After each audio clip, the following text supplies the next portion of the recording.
दोस्तों, स्वागत है आपका आज के सेशन में। आज हम लोग करने वाले हैं यूपी पीसीएस के लिए बहुत ही बेहतरीन प्रश्नों का कलेक्शन है। साथ ही जितने भी स्टेट पीसीएस हैं और यूपीएसआई हैं, सबके लिए बेनिफिशियल रहने वाला है। एक बार ये सेशन देखिए। ये सेशन मैं जो है एक्सप्लेन ऐसे करूँगा कि भले 10 प्रश्न हैं, लेकिन ये जो है 30-40 प्रश्न के बराबर हैं। एक बार थोड़ा सा ध्यान देंगे तो ज़रूर आपको फ़ायदा मिलने वाला है। सेशन के अंत तक बने रहिए। चलिए शुरू करते हैं ये आज का बेहतरीन सेशन। पहला प्रश्न कौन सा है? निम्नलिखित में से कौन सही सुमेलित नहीं है? इलाहाबाद की संधि आप देख सकते हैं, ठीक है। इलाहाबाद की संधि 1765 में, और मंगलौर की संधि 1784 में, सालबाई की संधि 1782 और मद्रास की संधि 1772 में। तो जो इसका उत्तर होने वाला है वो होने वाला है आपका डी ऑप्शन। क्या होगा? डी ऑप्शन, ठीक है। डी क्या हो जाएगा? आपका आंसर हो जाएगा, यानी कि मद्रास की संधि 1772 में नहीं हुई थी। बाकी जो है सही सुमेलित है, तो इसको याद रखना है आपको। अब देखिए, ये जो हम लोग एक्सप्लेन करेंगे इसके बारे में आपको ध्यान से देखना है, यहीं से अन्य प्रश्न भी निकलेंगे। जो पहला बिंदु है आपका जो पहला बिंदु है देख सकते हैं, इसमें क्या है? इलाहाबाद की संधि है, ठीक है। इलाहाबाद की संधि जो पहली संधि है, ठीक है, उसको देखिए, ये 12 अगस्त 1765 में हुआ है, इलाहाबाद की प्रथम संधि, ठीक है। ये सम्राट शाह आलम और अंग्रेजों के मध्य हुआ था, जबकि जो द्वितीय संधि हुई थी इलाहाबाद की, वो अंग्रेज और अवध के नवाब सुजाउद्दौला 16 अगस्त 1765 में हुई थी। तो ये ध्यान रखना है कि इलाहाबाद की जो है प्रथम संधि और द्वितीय संधि 4 दिन के गैप पे हुआ था, ठीक है। और ये गैप जो है इम्पोर्टेंट है। पहले जो है, जो उस समय के मुगल सम्राट हुआ करते थे, शाह आलम द्वितीय, उनसे हुआ था, और दूसरा जो है अवध के नवाब से हुआ था। दूसरा बिंदु क्या है? मंगलौर की संधि। क्या है? मंगलौर की संधि।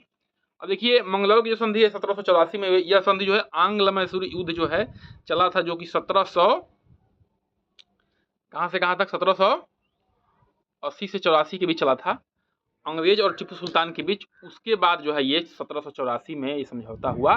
कौन सा? मंगलौर वाला। आगे बढ़ते हैं, तीसरे पे आते हैं।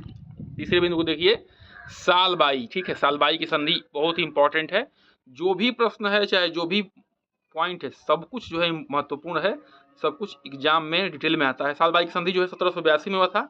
यह संधि जो है प्रथम आंग्ल मराठा, ठीक है, 1700 जो प्रथम आंग्ल मराठा युद्ध जो हुआ था 1775-1782 के पश्चात हुआ था, ठीक है। अगला क्या है? मद्रास की संधि, जो गलत था, 1772 लिखा था प्रश्न में, ये हुआ था 1769 में। मद्रास की संधि जो है आंग्ल मैसूर युद्ध 1770 से 69 के मध्य हुआ था, हैदर अली और अंग्रेजों के बीच। किसके बीच? हैदर अली और अंग्रेजों के बीच हुआ था। आगे बढ़ते हैं, प्रश्न संख्या 2 पे आते हैं। इंपीरियल कैडेट कॉर्प्स की स्थापना कहाँ किसने की थी? ठीक है, इंपीरियल कैडेट कॉर्प्स की अपना स्थापना किसने की थी? ऑप्शन जो दिया गया है वो है, देख सकते हैं, Lord Minto, Lord Curzon, Lord Lytton या लॉर्ड रिपन। तो जो इंपीरियल कैडेट कॉर्प्स की स्थापना किए थे वो किया था लॉर्ड कर्जन। कौन किया था? Lord Curzon. और इसी ने जो है, आपको याद होगा तो आप बता सकते हैं, बंगाल विभाजन भी इसी ने किया था, लॉर्ड कर्जन ने, ठीक है। तो इसको थोड़ा सा डिटेल में देख लेते हैं। जो लॉर्ड कर्जन था, ठीक है, 1901 में इंपीरियल कैडेट जो है कॉर्प्स की स्थापना किया था। इसका उद्देश्य क्या था? जो देसी राजा थे, उनके राजकुमार थे और सामंत के पुत्र थे। जो देसी राजा थे, थोड़ा सा स्पेलिंग मिस्टेक हो गया है, माफ करिएगा, और जो सामंत के पुत्र थे उनको जो है क्या करना था? उनको जो है सैनिक शिक्षा प्रबंध कराना था। इसको खोलने का जो इसका स्थापना करने का मुख्य उद्देश्य था। आगे बढ़ते हैं, प्रश्न संख्या 3 पे आते हैं। निम्नलिखित में से कौन सा सही सुमेलित नहीं है? ठीक है, बताना है आपको। तो ऑप्शन दिया हुआ है आपके स्क्रीन पे। बंगाल का सिपाही विद्रोह, ये प्रश्न ऐसे हैं और कक्ष विद्रोह, बेल्लियोर विद्रोह, संथाल विद्रोह कि कोई एग्जाम ऐसा नहीं होगा यूपी पीसीएस का जिसमें जो है तो ये छूटे हों। जरूर कहीं ना कहीं से घूम के आ जाते हैं और ये फ्रिक्वेंटली पूछे जाने वाले प्रश्न है यूपी पीएससी में। ठीक है, तो इसका भैया उत्तर हो जाएगा आपका डी ऑप्शन। जो संथाल विद्रोह है ये सुमेलित नहीं है, बाकी सारे सुमेलित हैं, इसको आपको याद रखना है। ठीक है, तो देखिए संथाल विद्रोह कब हुआ था? ये हुआ था आपका 1855 से लेके 1856 के बीच। ठीक है, 1855 से लेके 1856 के बीच हुआ था। अगला प्रश्न क्या है? राजा राम मोहन राय द्वारा स्थापित प्रथम संस्था कौन सी थी? ये ब्रह्म समाज, आत्मीय सभा, ब्रह्म सभा, तत्वबोधनी सभा, बताइए। तो इसका उत्तर हो जाएगा, वो हो जाएगा आपका बी ऑप्शन। कौन सा हो जाएगा? आत्मीय सभा जो थी वो राजा राम मोहन द्वारा स्थापित प्रथम संस्था थी, राजा राम मोहन। ठीक है, जानते हैं पुनर्जागरण के क्या हैं, भारत के पुनर्जागरण के जन्मदाता हैं। तो हिंदू धर्म के एकेश्वरवादी मत प्रचार करने के लिए 1815 में राजा राम मोहन राय ने अपने युवा समर्थकों के सहयोग से आत्मीय सभा की स्थापना की। तो आत्मीय सभा जो है राजा राम मोहन राय की पहली क्या थी? संस्था थी, इसकी स्थापना उन्होंने किया था 1815 में। किसके लिए? एकेश्वरवादी मत के लिए, यानी कि ईश्वर क्या है? ईश्वर सिर्फ और सिर्फ एक है। आगे बढ़ते हैं, प्रश्न संख्या 5 पे आते हैं भैया। 1922 में ईस्वी में गया में हुई इंडियन नेशनल कांग्रेस अधिवेशन के अध्यक्ष कौन थे? जो गया में इंडियन नेशनल कांग्रेस का अध्यक्ष अधिवेशन हुआ था उसमें कौन अध्यक्ष थे? तो Chittaranjan Das, SN. Banerjee, doctor Rajendra Prasad, Hakim Ajmal Khan.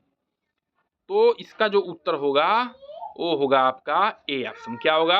A option, Chittaranjan Das ji थे। आगे बढ़ते हैं, देखिए इनके बारे में थोड़ा सा डिटेल में देख लेते हैं, ये महत्वपूर्ण है। 1922 में क्या हुआ था कि ये जेल से छूट के आए चित्तरंजन दास जी। ठीक है, और उसके बाद क्या हुआ कि इनको जो है गया अधिवेशन का अध्यक्ष बना दिया गया 1922 में। इसके बाद इस अधिवेशन में काउंसिल में प्रवेश न लेना को प्रस्ताव को पारित किया गया, जिसके फलस्वरूप जो है चित्तरंजन दास जी ने क्या कर दिया? त्याग पत्र दे दिया। वो जो है इस काउंसिल में क्या हुआ कि इसमें जो है इस अधिवेशन में ये हुआ कि काउंसिल में प्रवेश नहीं किया जाएगा। तो इस पर क्या किया? चित्तरंजन दास ने क्या कर दिया? त्याग पत्र दे दिया। और इसके उपरांत जो है कांग्रेस के भीतर ही एक स्वराज पार्टी का स्थापना कर लिया। तो स्वराज पार्टी की स्थापना किसने की? ये भी प्रश्न बन के आता है, ये भी ध्यान रखिएगा। आगे बढ़ते हैं, प्रश्न संख्या 6 पे आते हैं। निम्नलिखित में से किसने बड़ी बुद्धिमानी के साथ अलीपुर षड्यंत्र मामले में अरविंद घोष जी को बचा लिया? देखिए कोई भी चीज पढ़ना थोड़ा डिटेल में पढ़ना है, क्योंकि आप पीसीएस की तैयारी कर रहे हैं, यूपीएसआई की तैयारी कर रहे हैं या आरओ की तैयारी कर रहे हैं, थोड़ा सा जो है अंदर जाना पड़ेगा, ऊपर से काम नहीं चलेगा, इसलिए जो है डिटेल में जानना जरूरी है। तो चित्तरंजन दास थे, या डब्ल्यू.सी. बनर्जी थे, मोतीलाल नेहरू या तेज बहादुर सप्रू। ठीक है, तो इसका जो उत्तर हो जाएगा भैया वो हो जाएगा चित्तरंजन दास। चित्तरंजन दास जी ने अलीपुर षड्यंत्र मामले में अरविंद घोष जी को बचाया था। अच्छा, अलीपुर षड्यंत्र मामला था क्या? देखिए इसमें था क्या कि 1908 में अरविंद घोष और उनके बड़े भाई बरिंद्र घोष सहित 39 लोग जो है अवैध हथियार रखने के मामले में क्या हो गए थे? गिरफ्तार हो गए थे। अगर देख पा रहे हैं इस बिंदु को तो देख सकते हैं। 1908 में अरविंद घोष और उनके भाई बरिंद्र घोष 39 लोगों के साथ हथियार रखने के मामले में आरोप में गिरफ्तार हुए। इसमें जो है 17 लोगों को सजा हो गई, परंतु अरविंद घोष को बचा लिया किसने? चित्तरंजन दास जी ने इनको बचा लिया। आगे बढ़ते हैं, 7वें प्रश्न पे आते हैं। स्वराज को बतौर राष्ट्रीय मांग के रूप में सर्वप्रथम कहाँ रखा गया था? ठीक है, स्वराज को बतौर राष्ट्रीय मांग के रूप में सर्वप्रथम रखा गया था किसके द्वारा? बीजी तिलक, सी.आर. दास, दादा भाई नौरोजी या महात्मा गांधी। तो इसका उत्तर हो जाएगा, वो हो जाएगा आपका सी ऑप्शन। क्या हो जाएगा? C option. Dadabhai Naoroji ने सर्वप्रथम स्वराज को बतौर राष्ट्रीय मांग के रूप में रखा था। अब जानना जरूरी है कहाँ रखा था। देखिए वर्ष 1906 में भारतीय राष्ट्रीय कांग्रेस को के कोलकाता अधिवेशन में कांग्रेस के मंच पर स्वराज की मांग पहली बार दादा भाई नौरोजी ने किया, जिनको grand old man of India भी कहते हैं। तो प्रथम बार स्वराज की मांग करने वाले कौन है? वो हैं आपके दादा भाई नौरोजी जी। आगे बढ़ते हैं, प्रश्न संख्या 8 पे आते हैं। निम्नलिखित किस मामले में पूरे विश्व में चर्चा हुई थी? ठीक है, जो अभियुक्त थे उनके समर्थन में वो अल्बर्ट आइंस्टीन ने समर्थन किया था इनका, एच.वी. वेल्स हेराल्ड ने किया था, हेराल्ड लास्की ने किया था। एच.वी. वेल्स और अलग है, हेराल्ड लास्की अलग है। ठीक है, रूजवेल्ट ने किया था। थोड़ा सा यहाँ कामा का ध्यान दे लीजिएगा, ठीक है। तो ऐसा कौन सा मामला था जिसके समर्थन में ये लोग अपनी टिप्पणी दिए थे? मेरठ षड्यंत्र केस, लाहौर षड्यंत्र केस या INA मुकदमा, या उपरोक्त में से कोई नहीं, तो भैया इसका उत्तर हो जाएगा ए ऑप्शन। जो मेरठ षड्यंत्र केस का मुकदमा था उसमें जो है इन चारों जो महारथी थे, अल्बर्ट आइंस्टीन, HG वेल्स या हराल्ड लास्की या रूजवेल्ट, सबने सहानुभूतिपूर्ण उनके समर्थन में अपनी टिप्पणी दी थी। ये मामला था क्या, देखिए वर्ष 1929 से 33 के बीच मेरठ षड्यंत्र मामले में जो 33 श्रमिक नेता थे उन पर सॉरी राजद्रोह का क्या चल रहा था, मुकदमा चल रहा था, ठीक है, राजद्रोह का मुकदमा चल रहा था। तो उनके समर्थन में ये चारों लोग क्या किए थे, अपनी टिप्पणी अभिव्यक्त किए थे कि भैया ऐसा नहीं होना चाहिए। 1929 से 33 के बीच में मेरठ षड्यंत्र चला था। आगे बढ़ते हैं, कौन सा जो है कथन सही है इसमें बताना है आप। देखिए जवाहरलाल नेहरू दूसरे गोलमेज सम्मेलन में 1932 ईस्वी में भारतीय राष्ट्रीय कांग्रेस का प्रतिनिधित्व किया था, बिल्कुल गलत है। दूसरे गोलमेज सम्मेलन में कांग्रेस गई जरूर थी, लेकिन उनके जो प्रतिनिधित्व करता थे वो महात्मा गांधी थे, वो जवाहरलाल नेहरू जी नहीं थे। और ये क्या है कि गांधी इरविन समझौता 1931 में भारतीय राष्ट्रीय कांग्रेस का दूसरे गोलमेज सम्मेलन 1931 में भाग लेना अंतर्निहित था, बिल्कुल सही है, ठीक है। तो जो गोलमेज सम्मेलन हुआ था, ठीक है, तो उसमें जो है उसके पहले गांधी इरविन समझौता हुआ था, तो जायज़ सी बात है कि गांधी इरविन समझौता मतलब कि उसमें कुछ मामलों माने थे गांधी जी, तो तय हो गया था कि वो दूसरे गोलमेज सम्मेलन में जाएंगे। आगे बढ़ते हैं, प्रश्न संख्या 10 पे आते हैं। अमेरिकी पत्रकार जो महात्मा गांधी के भारत छोड़ो आंदोलन के दौरान उनके साथ थे, उनका नाम क्या था, ठीक है। कौन अमेरिकी पत्रकार थे जो भारत छोड़ो आंदोलन के दौरान महात्मा गांधी जी के साथ थे? तो लुई फिशर, विलियम एस सीवेर या वेब मिलर या नेगली फार्सन। तो उत्तर भैया हो जाएगा आपका ए ऑप्शन। क्या जाएगा? ए ऑप्शन, ठीक है, लुई फिशर थे।